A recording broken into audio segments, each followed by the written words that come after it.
Yo, what's happening, boys and girls? How the devil are we? Shanksy here, and welcome to my roster reviews, where we review yours, well, maybe not yours, but somebody's roster that's got in touch on the Discord and asked for it, and check it out. We get to see what they're working on, how many days played, how much spent, total collection power, and having a look at their teams. Now, we try and do these reviews as a community, so if you want to see, if you see anything in there that you'd be working on personally, make sure you leave them down below, because the more comments down below, the more it helps out for the person's roster getting reviewed, and the more it helps out for just as a community checking it out and seeing where they stand, what they're working on, and where their roster matches up with how many days played, how much spent, and all that type of good stuff. So the more people that leave advice down below, it really, really does help out. Hell, you might even disagree with me. That's cool. Leave it down below. I'm intrigued to see it. Let's grow as a community together. Now,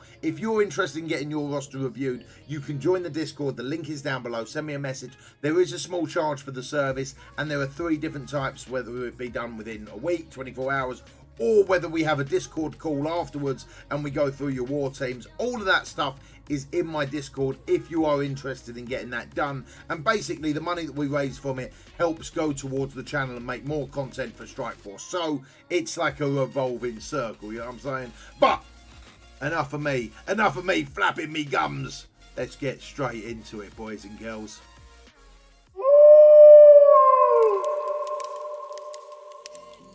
Yo, what's going on, boys and girls? How the devil are we? Shanksy here, and today we are checking out CWest's roster. He has been playing for about 225 days, spent roughly about $200 on the game. He is mainly prepping after beating Dark Dimension 2 recently, mainly prepping now for U7, getting on track for Black Bolt, and obviously Phoenix as well. His total collection power in that time is 1.9 million. Strongest team power is 250k. He's been War MVP for Snake Mountain. Fucking love that name, boys. 4 times, and total characters collected 122. Characters at max rank is 4. His all-time arena rank is rank 2, and his most recent arena rank is 33. So let's have a little look at his roster, and don't forget, guys, if there's anything that you would be working on, let us know in the comments below, because this is a community thing. But without further ado, let's have a little look at the top of the shop. So we will start from the top of the shop, and we have got the favorited at the moment. We've got Hela in there, Mordo, Thor, Heimdall, Sif, Loki, Ronan, and Hand Assassin. So we know straight away he's working on 2 teams right now. He's working on the Asgardians, which are absolutely huge, man. There is nothing wrong with that. Already got Hela at level 71. I would definitely at that point then start bringing Thor, Heimdall, and Sif up to levels 65 to 70. They do get a big bonus. Sif being the tank makes a great deal, going up to 71 as well. That extra focus, extra resistance makes a great deal of sense. Thor doesn't benefit too much from it, nor does Heimdall, but taking Sif up to 71 with the others going up to 70 would be really, really good. We've also got Mordo, Loki, Ronan, and Hand Assassin in there, so we know you're going for Phoenix straight away, and there is nothing wrong with that. Without even looking at the rest of the roster, you look like you're on the right track. You know, you look like you're working on a solid team and a team to get a legendary, and you know I'm a massive advocate of doing that. Then we go to the top of the shop. We've got Star-Lord at 52k. We've got Ultron at 50k, level 74 already, looking pretty damn saucy. Invisible Woman is at 49k with Rocket Raccoon at 46, Scientist Supreme at 46, Shuri at 43, Groot at 71, Minerva there at 40, Thanos at 40, Yo-Yo at 39, Crystal at 37, and Daredevil at 36. So straight away, we're already seeing some really, really solid tunes that can be used going into Ultimate 7 as well. So you guys know I'm a massive advocate for the Holy Trinity, Scientist Supreme, Shuri, and Ultron being that Holy Trinity.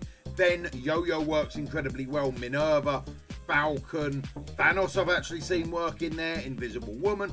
All of these guys work incredibly well in Ultimate 7. And of course Hela, who was top of the shop there at 51k as well. So you've actually got a very strong making of a U7 team. Looking pretty saucy there, man. Looking pretty saucy. Moving on down, we've got Punisher at 36, Jessica Jones at 36, Mantis at 33, Luke Cage at 31, Iron Fist at 29, Gamora being blocked by my big fat head at 29, Elsa Bloodstone at 28, we'll call her 29, Green Goblin at 28, Ghost Rider at 28, and Captain Marvel with a big 5 red stars on her, man, at 27. Obviously, the red stars are there, but the gold stars aren't. Just be opening up them milestone orbs as and when you can get them. The drop chance for Captain Marvel has got pretty damn low. I'm hoping they actually even it out again soon and put Coulson and Captain Marvel at 50-50. Not for me, but for everyone else that's still going for Captain Marvel. I'm hoping it will be more of a 50-50 thing, because Coulson's been around for a while now. You know, I've still not yet 7-starred him, but I would much rather see Captain Marvel in there and give people a chance to catch up overall, you know what I'm saying? Then we move down to Drax at 27, Yondu's there at 25, Scarlet Witch at 23, Cable at 23, Vision there at 22. Now, quite a lot of these guys are high levels as well. So even though you're not going into them too much, you've got Scarlet Witch there at 65, Yondu at 65, Drax at 64. Quite a few these guys are fairly high levels, even if you're not working on the team. Now, I'm a massive advocate of taking teams to a set level. You know, so we'll take them all to 60 gear tier 9. We'll take them all to 65 gear tier 10. You know, that type of thing. Try and keep them up there. And if you're not working on the team, don't worry about taking them up too high. Yes, it helps out in Blitz, but doesn't really help out elsewhere. Vision there at 22. We've got Vulture there at level 55, 22. Juggernaut there at 22.7, level 57. Graviton at level 55. Doctor Strange at 64. Now, I would be half tempted to favourite him and Scarlet Witch, just because you're working on a couple of the other supernatural guys, you know. By my mere default, I might start having a little look at working on them at the same time. Rhino is in there at 21. Then we move down to Falcon at 20k, Sabretooth at 20, Wolverine at 19, Human Torch at 19, Quake at 18.4, Iron Man at 18.2, Mr. Fantastic at 18.2, Carnage at 18, The Thing at 17.4, then Deadpool at 17.2. And Deadpool's like level 58, man. That's quite a big jump for his gear score. So always, like, gold is probably the scarcest resource, you know, the scarcest resource in this game. So I'm very, very particular about who I level up to what points, and being a little bit tight about that can actually really, really help out. You know, for example, the extra gold that's gone on Deadpool could have gone on some of the Asgardians, that type of thing. Always think, am I going to be working on this team when I spend that gold? And when I do work on that team, where's it going to help me? My top priority, always, Arena. It's a daily thing, right? Arena. I get cores out of Arena. I get shards out, all that type of thing. Arena is the big thing. Then it's raids, because you're in a raid every single day. So Arena and raids are your top priority, in my opinion. All right? Arena and raids are top priority always. Then it goes down to things like War and Blitz, because that's not almost a daily thing. That's like a secondary object. So War for me is a secondary thing. Blitz for me is the third option. You know, like after I've done my main two, you know, right, is it going to help me in Alliance? Is it going to help me in Arena? Is it going to help me in Raid? No. Okay. Is it going to help me in my Alliance War? Yes. Okay, let's work. Is it going to help me in Alliance War? No. Is it going to help me in Blitz? Okay, sweet. It's going to help me in Blitz, but is there something else in my roster that's going to help me on one of those threes before Blitz? If that's a yes, work on that thing. You know, try and prioritise what teams you're working on and why. You know, and why. Where's it going to help you? Where are you going to get those rewards from? Arena's a daily reward. Raids are a daily reward. Alliance Wars 3 times a week. You know, all that type of thing always adds up. You know, and it really does help streamline that process a little bit. So we've got War Machine at 17k. We got Cyclops there at 16.9, Namor at 16, Storm at 16, Psylocke at 16. Behind me is Shocker at 16. Miss Marvel there at 16. You know I'm a massive Baller fan. And tier 4, that passive ability as soon as possible, man. Build a little subs team around Miss Marvel. I promise you, it's going to help you out in so many game modes. In so many game modes. Mainly raids and war, you know. Colossus there at 15.1, Mysterio at 15.1, Agent Coulson there at level 50, 14.6. Then we move down to Spider-Man, Wasp, Mystique, Rescues down there as well at 13.6, Shield Medic at 13.5, Pyro at 13, Miles Morales at 12.6, Venom at 11, AIM Security at 11, Symbiote Spider-Man down there at 11 as well. Then we move down to Ant-Man, the bane of my bloody life. Shield Security, America Chavez is there at 10. AIM Monstrosity, AIM Researcher, AIM Assaulter, Kree Royal Guard, Kree Cyborg, Shield Trooper, Kree Noble going down towards the 8K. Then I've got a funny feeling we're going to see a lot of the usual suspects. Shield Assault, Kree Reaper, Killmonger, Korath, Winter Soldier at 7. We got Handblade Master behind me at 5'5", Electra at 4'9", Kree Oracle at 4'9", Crossbones at 4'7", Hand Sentry at 3'5". Then we go down to Ravage the Boomer, Captain America's down there as well, level 30, 2,200, Hand Sorceress at 18, Night Nurse, Merc Riot Guard, a lot of the Hydra guys that, to be honest, the Hydra guys have always deserved to be down there. They don't anymore, right? They don't anymore. Hydra's a whole new ball game right now. Merc Lieutenant, Bullseye, Noble, Okoye, Scientist, Hulk, Merc Soldier, Kingpin and Baku, Black Panther, Grenadier, Sniper, all the usual suspects coming in down the bottom, and obviously a lot of the newer characters as well, like Karnak, Toad, Nebula. So a lot of there's no love for S.H.I.E.L.D. on this roster. Let's put our hands up. There is no love for the S.H.I.E.L.D. team on this roster. But let's have a little look at safe squads and see what we could see if there's any advice we can give, and see if we can streamline it a little bit. Cheers and see. Right, we're moving to the top of the shop, and I'll put my hands up, guys. I've just noticed how loud the audio was. I was working on my reaction channel before I started this video, and I may have had the sound a little bit too loud. My apologies. If it is too loud, I'll redo the whole thing. Not a problem. Let me know down in the comments below. Right, top of the shop. We have got the 232k Ultimate 7 team, if I've ever seen one in me life, with the Holy Trinity in there. Then we've got Minerva and Hela making up the other two. That's a real solid team. Now, one thing that I would say on your farming side of things, I would probably start working more on the Sinister Six. Not to gear them up or level them up, but just to actually farm them. They're super easy to farm. The one person you will need to spend energy on every single day is Shocker. He's a right pain in the arse, but the rest of them are actually fairly easy to farm. So I would favourite Shocker and start spending energy every single day on him to get Shuri up to that 7 stars. Is going to be absolutely huge. So the Sinister Six not only unlock Invisible Woman up to 7, but they also do Shuri up to 7 as well. And honestly, it's just well worth working on the Sinister Six. 2 legendaries up to 7, Shuri up to 7. It just type of makes sense, right? And again, with Scientist Supreme, I would be working on trying to star her up a lot more as well. Now, unfortunately, Minerva is untouchable. Like, we've just got to get lucky with Minerva, but you've already got Hela favorited. So that's a real solid team there for Ultimate 7, guys. That is a real solid team. So just strengthening that team as much as possible makes a great deal of sense, you know. You want them all at least 71 and just keep on working on them. Then we go down to the Bkt team. Solid positioning over there. We've got Rocket in the middle of Thanos and Star-Lord, looking pretty damn sweet at 222k. Then we move a little bit further down to basically the Inhumans with Ultron and Shuri. I quite like that team, man. For anyone that hasn't leveled up Karnak, for anyone that hasn't got Black Bolt, that is actually a real scary team to face, man. I like that a lot. I like that a lot. There's no Protector in there, so obviously Shuri's going to do some obscene...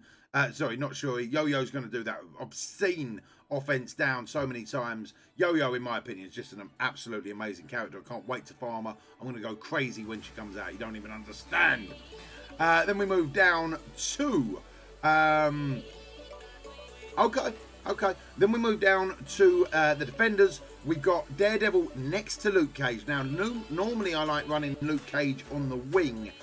There is an argument for running Luke Cage in the middle there, as if you do get a chain attack, it's only going to go and hit 2 other characters, right? So there is an argument for running him on the in the centre. I personally like him on the wing with Daredevil next to him. That way, when he takes splash damage, only Daredevil's going to get hit. Punisher's then going to return fire. But there is an argument for putting him in the middle. I do see that. Then we move down to the Supernatural team there at 137, pretty much 138k.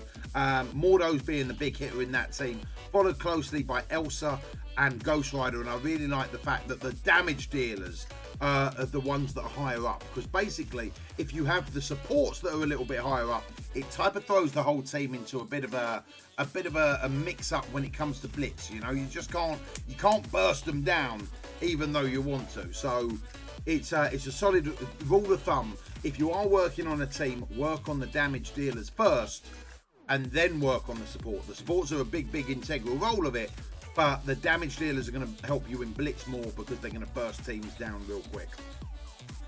Moving down, we've got the Asgardians. I've already gave my piece about the Asgardians. I feel like Sif needs a little bit of loving, you know what I'm saying? And taking Thor up a little bit more is never a bad shout. Plus, that's your Bkt Team.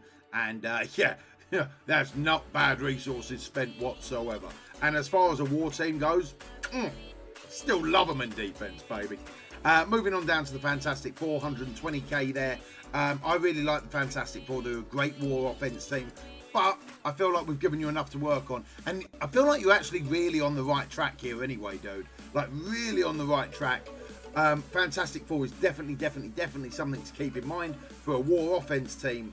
But it's this team right here below them that's going to take priority. And that is, without a shadow of a doubt, the Sinister Six, because it helps out so many other teams. You know, not only do you build a team out of the Sinister Six, you also unlock 2 key components for other teams out building them as well. So the Sinister Six, in my opinion, is the top, well, not the top priority. Asgard and Phoenix are the top priority. Sinister Six is the third one. Then we move down to the Brawlers. You know what I'm going to say, tier 4, that Miss Marvel passive, baby, and you're going to see some crazy things out of that team. Then we move down to the Ant-Man and Wasp combo. We've got Drax in there, Mantis and Cable. That's fairly solid. We're just trying to make the use of it out of all the points. Then we go down and we've got the AIM team. Nothing wrong with that at all. Yep, nothing wrong with that whatsoever. Obviously, Scientist Supreme is actually the rule of exception when supports are higher, right? Because she can bring them all back. So that's not bad at all. Then we move down to the Brotherhood team without Magneto, obviously. And when you do decide to go for Magneto, these guys need some loving. You know, Pyro needs some loving without a shadow of a doubt. But not essential right now. I feel like you're working on some really important stuff. Then we move down to the Power Armor team. The Power Armor team looking very nice. Again, the big damage dealers there doing the work with Falcon in War Vision as well. Then we move down to the X-Men team without Phoenix. We've got Cyclops in there, and I like the fact that they're all closely leveled up together. Then we move down to the Spider-Verse team. Now, I'm not going to lie to you, I have not messed around with the Spider-Verse team whatsoever. My Carnage and Venom really ain't all that. I use the Spider-Mans in my Brawlers team, so I don't really know too much about this team right now. I'm gonna have to level mine up and have a little play with them. Then we move down, and I was just gonna say I hadn't seen Coulson yet, and I know you had a 15k Coulson. I hadn't seen him yet, and I'm glad that he is being used at least in the blitz rotation. Nothing wrong with that whatsoever. There's not a lot of love for him, but I understand you're not working to get Fury, and without working to get Fury, they're not all that, right? So that will be a side project, maybe 50 days from now, 100 days from now. Now we have got the hand team down here. Now, without running through your whole roster in a blitz rotation, what I would do is probably look at getting rid of this team, right? I would run all my blitz rotations from this team upwards, and then I would literally go through my list and see who else is left over, see who we haven't used, you know, and if there's anyone that we haven't used, get them in at the bottom of that rotation instead of the hand team. If you've used them all, sweet as, maybe have a look further down and see if there's a team that you can put together that is bigger than the hand team anyway, because that hand team is so small, like Korath, for example, Korath, Winter Soldier, Killmonger, and then maybe like Crossbones and, or no, instead of Crossbones, Handblade Master and Elektra. That is actually a bigger team than that hand team at the end. And let's be fair, in the first few waves of blitz, you don't need the synergy. You're just trying to get the extra points. Get rid of that team down the bottom until you start working on them. They're literally a dead 20k. You know, they're a dead 20k where quite easily we could put in these guys over here and top that 20k straight away. You know, 15, 22k straight away out of 3 guys. 22, 27, 34k straight away out of that team. So just trying to make the use out of the guys that you're not using instead of putting together an incredibly low synergy team. And especially if you're just going to use them in the first wave of blitz, it's not really that needed. Other than that, dude, in my personal opinion, I think you're on a really good track. I think the few small things that I've mentioned, you know, like putting Shocker into the favourites, so you're farming him up every day, is going to help you out tremendously. Because the rest of the Sinister Six are actually quite easy to get. So farming out Shocker every single day, carry on working on the Asgardians, carry on working towards Phoenix. They're going to be two big teams. Once you get them, then obviously we're going to have to then work on the Inhumans. Once you've got Black Bolt, we're going to have to work on the rest of the X-Men once you've got Phoenix. But working towards getting them is definitely on the right track. So that is my 2 cents worth, man. I hope it's helped. I hope you've taken some useful information out of this. Or if anything, you just know that I think you're on the right track. Guys, let me know down below what you would do if this is your roster. I'm intrigued to find out. And as always, boys and girls, stay safe. And I'll see you on the next one. Take it easy.